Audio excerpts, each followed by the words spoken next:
Hi, everybody. Welcome back to Ox Talks. It is Wednesday, December 27th, 2023. Hope you're all having a good short week so far and a productive day today. I want to thank you for tuning into the video today and every day. I appreciate you watching these videos and most importantly, subscribing to the channel. Let's keep growing this community. I like what I'm seeing and over the last couple of months with everybody participating, sharing thoughts, giving input. This is a group effort. I'm just the one out here hitting record and trying to bring a snapshot every day of some of the current events that are happening and things that are unfolding in this economy. They're going to affect all of us into the coming year. So thank you for subscribing. Please like the videos and please share these videos with your family and friends, colleagues, coworkers, anybody who will listen, and have them share these videos on their social media platforms and as far and wide as possible as well. Let's keep growing this movement here. I really appreciate all of you. I think I mentioned a couple weeks ago, I had a real estate dispute, a couple of partners in a joint venture that purchased some real estate. They were going to spend some money refurbishing it, rehabbing it. They were going to list it and sell it. Some things happened during the process with market fluctuations. Costs of the labor and materials went up, and they found themselves in a tough situation, and a dispute arose. In this case, one of the joint venture partners went out and listed the property, and I represent the other joint venture partner. We were forced to go in, file a lawsuit, and in that case, we did go and seek issuance of a temporary restraining order from the judge, preventing and enjoining the sale from going forward, because we believed in this instance that the other joint venture partner was basically fire selling the property, meaning selling it substantially below market value. We didn't know if it was an arm's length transaction or not, but believed it to be far below value. In this case, my client is a very knowledgeable realtor, and so we, in that case, we had to go in and get the leverage and file the lawsuit. Sometimes that's unavoidable. If you guys find yourself in a situation like this with a partnership dispute over real estate or anything, make sure you get yourself not only a good business attorney, real estate attorney, but an attorney that has sufficient experience litigating claims, meaning an attorney that is not afraid to file a lawsuit, go into court, ask for a court order, load up on the paperwork, and pull out the stops to get the result needed. So in this case, without divulging any too many details, it looks like we're going to be successful in bringing the parties to a resolution, which will basically allow the property to be sold, proceeds distributed, and my client to be able to move on. So sometimes you have to take the aggressive posture to get something accomplished, and that's what the legal system is for. It's not always the best route. Diplomacy is great if it works, and negotiation, but sometimes you only get the upper hand in negotiation if you are able and willing to put the other side's feet to the fire and do what is necessary. So happy to result that one. Looks like it's going to get inked and a deal signed before the new year. I saw several things today that are all economy negative from my perspective. I didn't see a lot of positive news stuff today to share with you. The market's finished about flat. They're really appear to be topping out. Gold keeps marching higher. Silver's marching higher. Let's see where that ends up, but we could easily see gold at 2,100. By the end of the year. It's not financial advice, it's not trading advice, just something that I'm keeping a watch on. So let me share with you these news stories I saw today.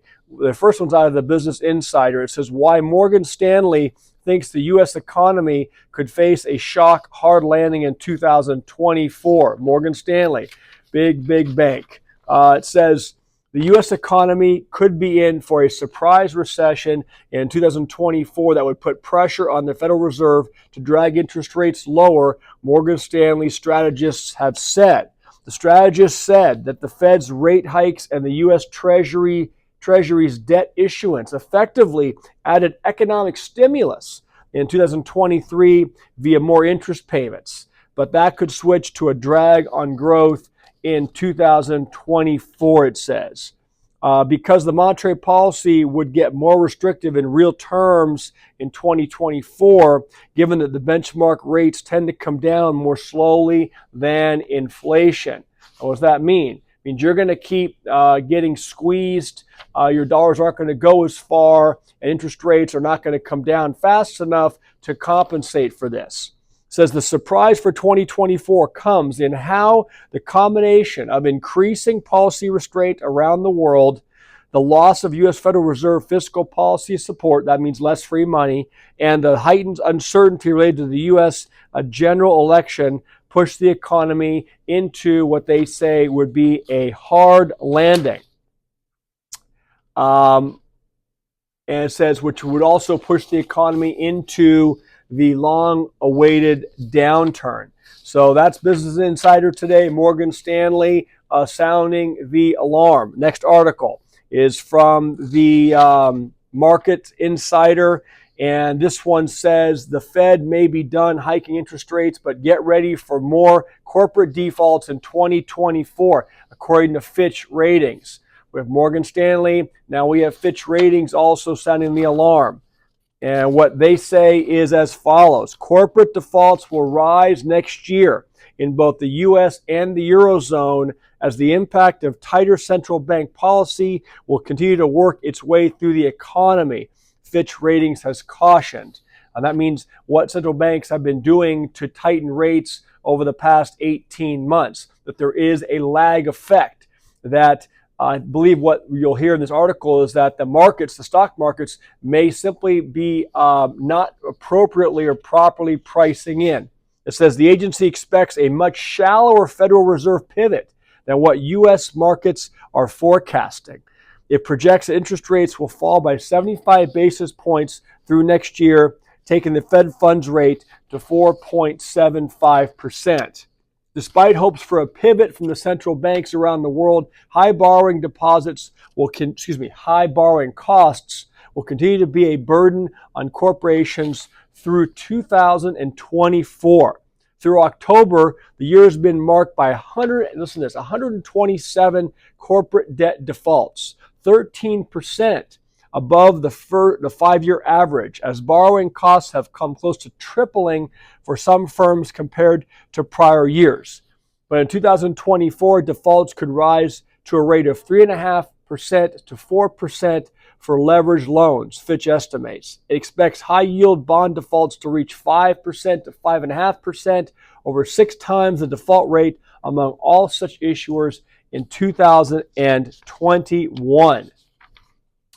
So it says the higher default rate expectations for 2024 reflect ongoing macroeconomic headwinds, including the high impact of still high interest rates and a slowdown in the U.S. economy in 2024 relative to 2023. So this is these articles are not consistent with the stock market's continued parroting of all this cheerleading and all of this happy talk that as soon as the Fed starts reversing course next year, there's going to be no soft landing, no recession, no hard landing, that we're going to be back off to the races, and the stock markets are going to reach all-time highs. Asset values are going to continue to move upward. That may be the case in the early part of the year. We'll have to wait and see relative to real estate prices. But these outlooks are not good for next year. The last article I saw was from the Real Deal Real Estate, and this says, relates to these commercial loans. and these office buildings that are going into default. And these billionaires and these REITs are simply just giving the properties back to the bank. So this is going to further flood the banks with non-performing assets going into next year. This one says fund tied to Newport Beach firm says value of its properties has plunged by $350 million. A KBS Realty Advisors fund could crash and burn, it says.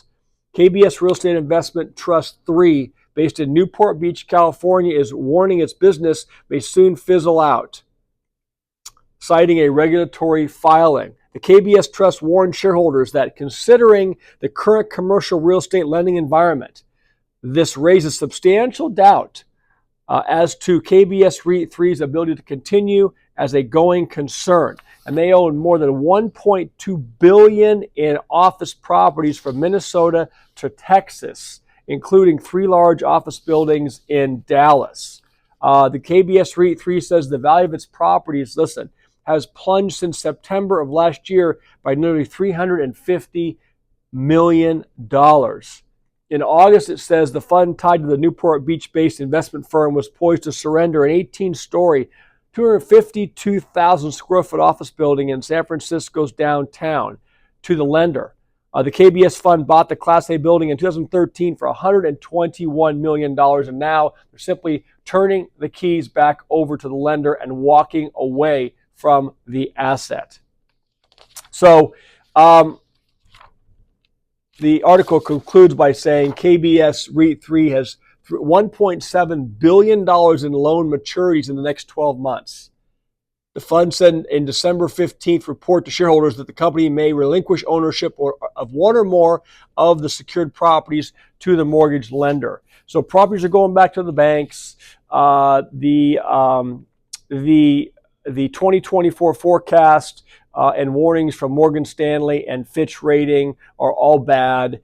So again, we need to listen to what's going on, pay attention to what's happening, and not get caught up in the daily hurrah of the mainstream media news sources. So again, it's really important that we share this stuff. We keep a watch on what is happening, and please, everybody, do your part to shore up your resources for the coming year. To create your own bunker, if you will, and that has to be from many perspectives we've talked about over and over on this channel, not only from having food and water reserves, having security and reserves, having some cash on hand, having some alternative forms of hard assets to help to preserve your purchasing power as the dollar continues to weaken in this environment and will continue to weaken in this environment. So everybody stay healthy. Everybody please get your workout in today. I'm going to get mine in about an hour, and get your strength training in, get some push-ups and sit-ups in. I'm hearing some comments from many of you that you are sticking to the regimen or you've commenced a workout regimen. I think it's so important. Don't wait for a new year or a resolution list. Start now. Let's get it done. We're going to need leaders this coming year, and that's what we need to be. Okay, I'll talk to all of you tomorrow. Have a great night. Bye.